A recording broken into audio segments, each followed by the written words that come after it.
When tragedy struck God's people in Old Testament times, it was common for them to respond both as a community and as individuals with psalms of lament.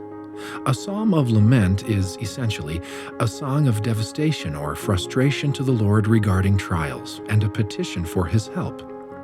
These psalms share a basic common form that generally has the following elements: invocation, complaint, confession of trust, petition for help, and a vow of praise. This form was so common that it makes up the largest category of psalm in the Book of Psalms. Roughly 1/3 of all the 150 biblical psalms are laments or contain laments. Considering how frequently the Psalms are used in the Book of Mormon, it makes sense to assume that they played a significant role in the brass plates, which were the scriptures the descendants of Lehi would have studied. In fact, selections from the biblical Psalms of Lament appear in the Book of Mormon approximately 24 times. Perhaps the most striking example of this genre's use in the Book of Mormon is when Nephi wrote one of his own in 2 Nephi chapter 4.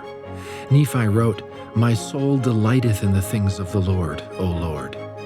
O wretched man that I am encompassed about because of the temptations and the sins which do so easily beset me. My God hath been my support.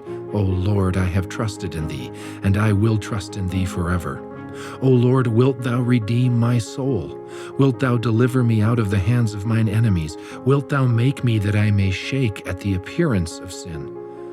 I will praise Thee forever. My voice shall forever ascend up unto Thee."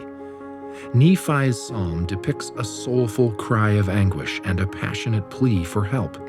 It demonstrates the spiritual and emotional power that the Psalms of Lament typically carry, and gives us an idea of why Book of Mormon prophets may have chosen to quote from them or write their own. This form of expression was an important means of communicating one's needs and desires to the Lord and petitioning His divine assistance.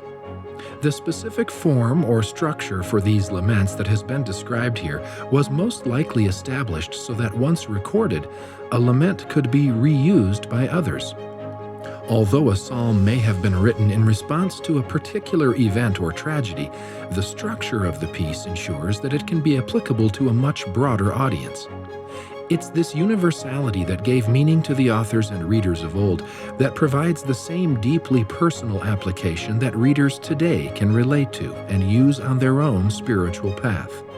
And now you know why.